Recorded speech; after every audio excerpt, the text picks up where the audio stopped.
Day, and it was written by Smouse, and it will be performed by the cast and crew at Faith Builders, I guess. So I think we're ready to start. The Lord's word to Jonah came quite unexpected.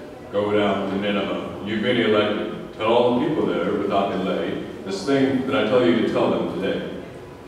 Nineveh? Goodness, all the places. Those Ninevites have the nastiest faces. They're rude and they're crude, and I'd have to conclude they're an ill-tempered brood of the worst magnitude. But I guess that I'll do it. It is on my way. So what is it, Lord, that you want me to say? Thus says the Lord, this is what you should say. Listen up, or I may have to ruin your day. You're all mean, and you're nasty, and not very nice. And those are your good points, to be more precise. For I mean what I say, and I'm quite sincere. When I tell you, I smell you the whole way up here.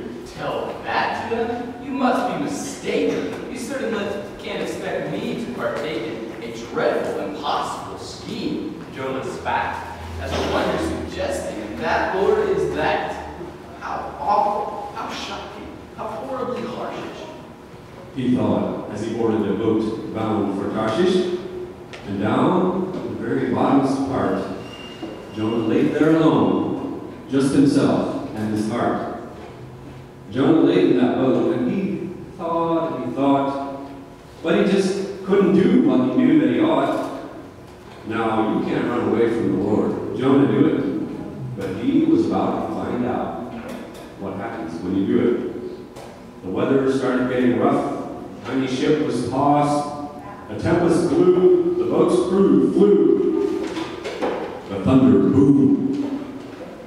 We're surely doomed, They all presumed. to be consumed here by this Holocaust. All hands on deck! All hands on deck! The captain shouted out, And Jonah, you get up here too, because if I'm not mistaken, this earthquake is the makings of you. the crew drew straws to figure out just who should be ejected for causing this calamity to which they'd been subjected. The shortest straw would tell them who, and as he had predicted, the captain watched with no surprise as good old Jonah picked it. Okay, it's all my fault. Just toss me over in the storm and stop. Ferdinand, let's throw him in. The sailor shouted with a grin. Yes, bon voyage. And tally ho. Let's pick him up and keep him home. Hold on, not so fast. The captain shouted, Let's try again. Let's make the shore. Now grab your oars and row some more. Stroke, stroke, stroke, stroke, stroke. but they simply couldn't do it. So they threw him out into it. And all at once the sea grew calm. The sun came out. What God had Jonah so betrayed? It caused this startling display where even wind and waves obeyed. Now, deeper and deeper he found himself sinking, which prompted old Jonah to do some rethinking. Oh, Lord, Jonah cried. have you left me for dead? The waves and the waters encircle my head, and barnacles clutch my fingers and toes, and some wet wiggly thing is attached to my nose. Oh, there can't be anything much worse than this, except being swallowed by a giant fish. Inside of a fish, all the places, all the dreadful, disgraceful disgraces. Oh, I'll do what you ask for, I'll do it your way. I'll do it right now, this minute, today. So, that fish spat at Jonah right there on the beach. And the minute it did, Jonah started to preach.